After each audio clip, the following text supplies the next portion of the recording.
Bonjour bien-aimés dans le Seigneur, que Dieu vous bénisse de là où vous êtes. Bienvenue à cette dévotion matinale où nous allons continuer notre thème que nous avions eu à introduire lors de notre dernière dévotion. Il s'agit de la fête de la Pentecôte. Ça, c'est en ce qui concerne la Nouvelle Alliance. Et dans l'Ancienne Alliance, cette fête était appelée la fête des semaines ou encore la fête de la moisson. Et nous devons comprendre que avant ces mots Pentecôte dans notre Nouveau Testament, cette fête existait déjà, mais sous un autre nom. Et les Juifs, les peuples d'Israël appelaient cette fête Shavuot, qui signifie semaine. C'était la fête des semaines. Et ça s'est passé pendant la période de la moisson. Et c'était la raison pour laquelle elle était aussi appelée la fête de moisson ou des récoltes. Ça, c'est très important. Et autre chose que j'aimerais, avant de pouvoir entrer dans le vif du sujet de ce matin, c'est de vous faire comprendre que toutes ces fêtes célébrées par Israël dans l'Ancienne Alliance ou dans l'Ancien Testament, c'était l'ombre des choses à venir. Et ces fêtes devraient se réaliser ou s'accomplir en Jésus-Christ. Donc Jésus-Christ est l'accomplissement même de ces fêtes. Ça, c'est très important et je pense que je l'avais souligné quand nous avions parlé de la fête de Pâques, pour ceux qui se souviendront encore de cette dévotion matinale sous forme de série. Et aujourd'hui, je vais juste lire un texte de 2 Corinthiens chapitre 3, le verset 6. Mais si vous voulez comprendre vraiment l'idée de Paul derrière ces chapitres, je vous encourage à lire jusqu'à la fin. Et le verset 6, je vais lire à partir de la version Summer. Il est dit ceci: celui qui nous a rendus capables d'être les serviteurs d'une nouvelle alliance qui ne dépend pas de la loi, avec ses commandements écrits, mais de l'esprit. Car la loi, avec ses commandements écrits, inflige la mort. L'esprit, lui, communique la vie. Ça, c'est très important.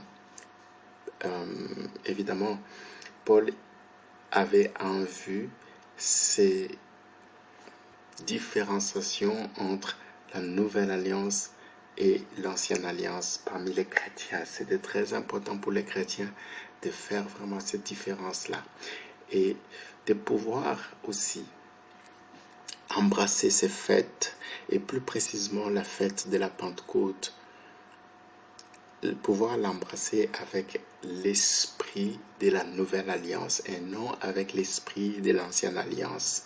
C'était très important pour Paul que l'Église comprenne cela. Et je suis sûr et certain qu'il avait à l'idée cette fête de Pentecôte lorsqu'il parlait de ces chapitres à l'Église de Corinthe. Et Paul, il est en train de dire que il s'était rendu capable d'être des serviteurs, d'être des ouvriers d'une nouvelle alliance qui ne dépendait pas de la loi, mais plutôt de l'Esprit de Dieu. Vous voyez, l'ancienne alliance reposait principalement sur la loi.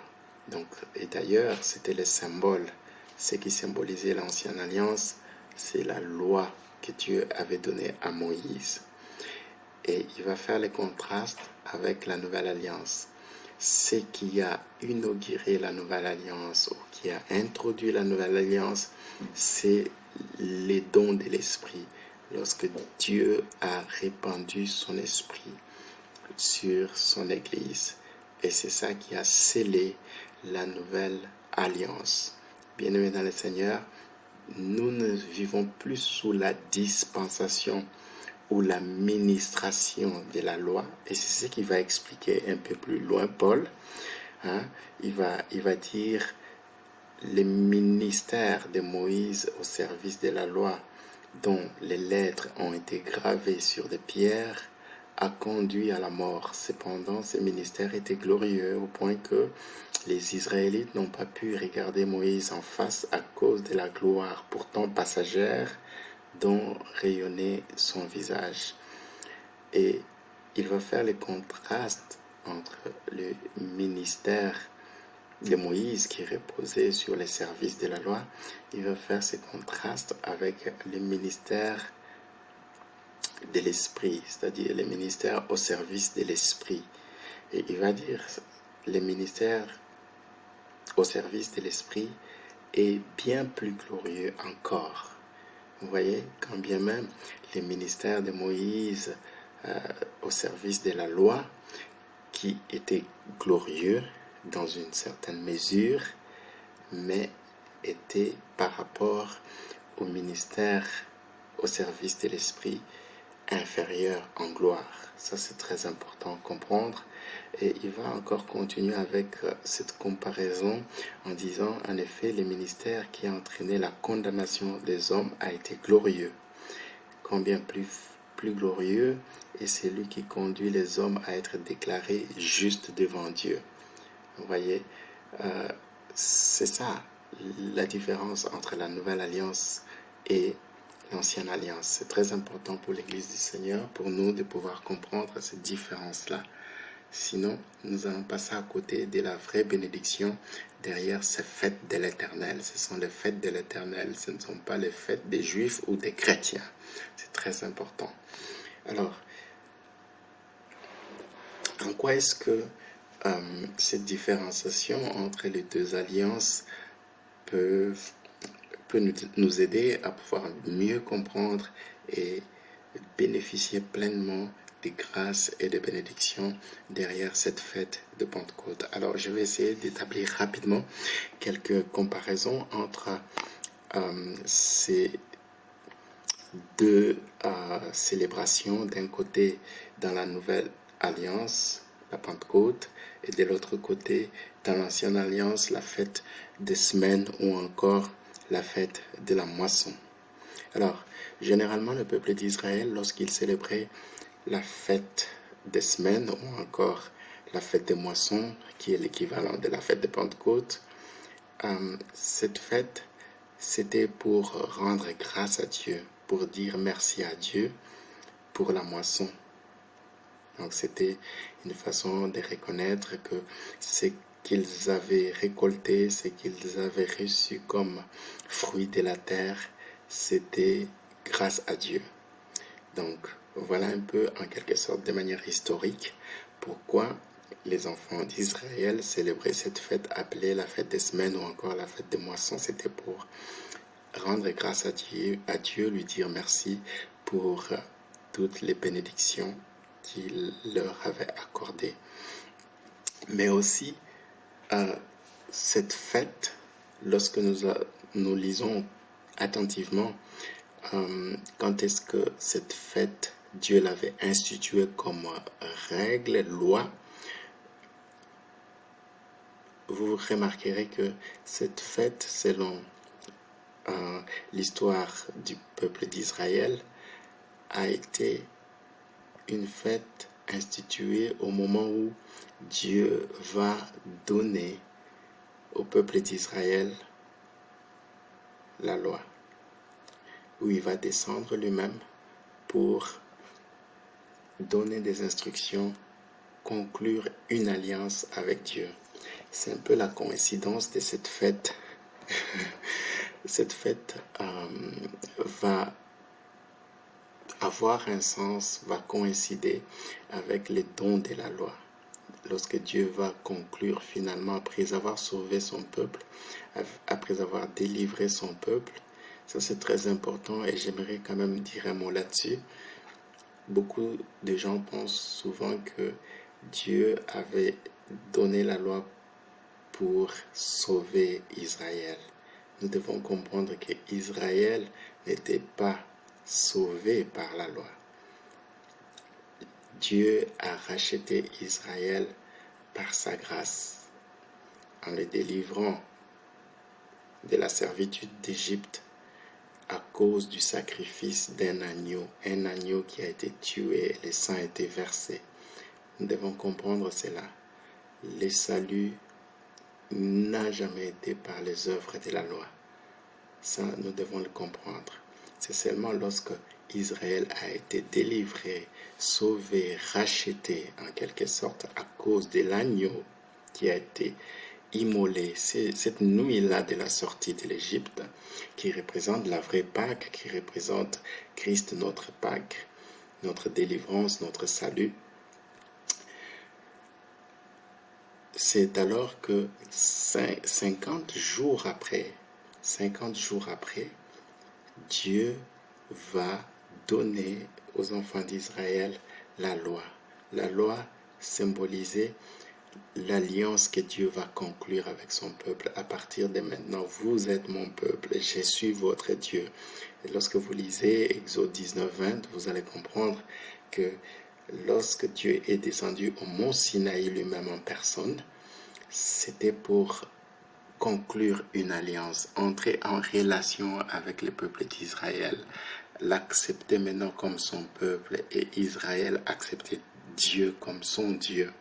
Ça, c'est très important de comprendre ça. C'est en ce moment-là que l'alliance a vu le jour. L'alliance, cette relation spéciale est née. Vous comprenez? Dieu a toujours voulu rentrer, avoir une relation personnelle avec l'homme et de manière générale avec son peuple. Et c'est ce jour-là que cette alliance a été conclue avec les dons de la loi. Mais regardez très bien ce qui s'est passé lorsque Dieu a donné sa loi. Qu'est-ce que Paul vient de nous dire dans Corinthe? Il nous dit que la loi était un ministère au service de la mort. Un ministère au service de la mort. La loi n'était pas mauvaise, la loi était parfaite. Mais le problème, c'est que la loi a pointé ce qui n'allait pas dans le peuple de Dieu, les péchés. Et par conséquent, la loi devait absolument juger les péchés. Vous voyez, quand Dieu a inscrit sa loi sur des tablettes de pierre, le même jour, qu'est-ce qui s'est passé? Le même jour où il a conclu l'alliance, c'est le même jour où le peuple a désobéi. C'est le même jour où le peuple va transgresser l'alliance que Dieu lui avait donnée. Lorsque vous lisez Jérémie, j'aimerais juste terminer par là, on pourra continuer avec ce parallélisme entre les deux alliances en rapport avec la fête de Pentecôte. Dans Jérémie chapitre 31, le verset 31-34, c'est un long passage, mais Dieu il est en train de rappeler à son peuple, à travers son prophète Jérémie, cet événement qui a eu lieu le jour où il a conclu cette alliance, l'ancienne alliance bien sûr, avec son peuple Israël. Alors, il dit ceci, le prophète, et ça c'est une prophétie par rapport à ce que Dieu allait faire plus tard. Il dit ceci: voici les jours viennent, dit l'Éternel, où je ferai avec la maison d'Israël et la maison de Juda une nouvelle alliance. Vous voyez? Ça veut dire que l'ancienne alliance n'avait pas accompli l'objectif souhaité et qu'il fallait instaurer une nouvelle alliance. Et il dit ceci: voici les jours viennent, dit l'Éternel, où je ferai avec la maison d'Israël et la maison du Juda une nouvelle alliance. Alors le verset 32 nous montre un peu la différence. Non comme l'alliance que j'ai traitée avec leur père, le jour où je les ai saisis par la main pour le faire sortir du pays d'Égypte, alliance qu'ils ont violée, quoique je fusse leur maître, dit l'Éternel. Voyez, ils ont violé cette alliance, ils ont brisé cette alliance. Et regardez la différence avec la nouvelle alliance qu'il est en train de promettre. Il dit ceci au verset 33, « Mais voici l'alliance que je ferai avec mon peuple Israël. Après ces jours-là, dit l'Éternel, je mettrai ma loi au-dedans d'eux. Je l'écrirai dans leur cœur et je serai plutôt leur Dieu et ils seront mon peuple. » Voilà. Dans la nouvelle alliance, Dieu avait l'intention maintenant de ne plus écrire sa loi sur des tablettes de pierre. il a vu que cette loi qu'il avait écrite sur des tablettes de pierre avait non seulement été brisée, transgressée, mais elle a apporté la mort. Elle a apporté la mort parce que ces jours-là, lorsque Moïse est descendu avec les tablettes de pierre où Dieu avait donné ses instructions, littéralement, en voyant ce que le peuple faisait, leur idolâtrie, leur fornication au pied de ces veaux d'or, il a brisé les tablettes que Dieu lui-même avait écrit avec son doigt. Et ces jours-là, il y a eu 3000 morts. 3000 morts. Ces jours-là. Le jour où Dieu avait donné la loi, ses instructions, conclu l'alliance. Et c'est ce que Paul est en train d'expliquer à l'église de Corinthe. Cette ancienne alliance qui était au service de la loi a apporté la condamnation. C'était le ministère de la mort. Et il fait la différence avec le ministère de l'esprit qui est le ministère de la vie. Parce que l'esprit donne la vie, c'est lui qui vivifie. Mais la lettre, la loi, inscrite sur des tablettes, ça tue, ça mène la mort. Et quand vous comparez les jours de la Pentecôte, quand le Saint-Esprit est descendu sur les disciples, qu'est-ce qui s'est passé comme résultat?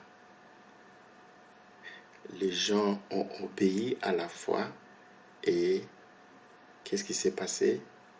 Il y a eu 3000 personnes qui se sont converties, qui étaient sauvées, qui étaient ajoutées à l'église. Vous voyez, le même nombre. Le jour où la loi est descendue, Dieu est descendu pour donner ses instructions sur des tablettes de pierre, il y a eu 3000 morts. Le jour où le Saint-Esprit est descendu, le Saint-Esprit, il est Dieu, est descendu à la Pentecôte, qu'est-ce qui s'est passé? Parce qu'il était venu, le Saint-Esprit, le consolateur, c'était lui qui devait nous enseigner toutes choses, nous instruire, nous parler de tout ce que Jésus-Christ avait dit. Qu'est-ce qui s'est passé? 3000 personnes ont été sauvées. Vous voyez le parallélisme entre ces deux événements qui parlent de la même fête, d'un côté dans l'ancienne alliance, de l'autre côté dans la nouvelle alliance. Donc c'est très important de comprendre cette différence et nous allons continuer avec ces parallélismes lors de la prochaine dévotion. Que Dieu vous bénisse et une très bonne journée et à la prochaine.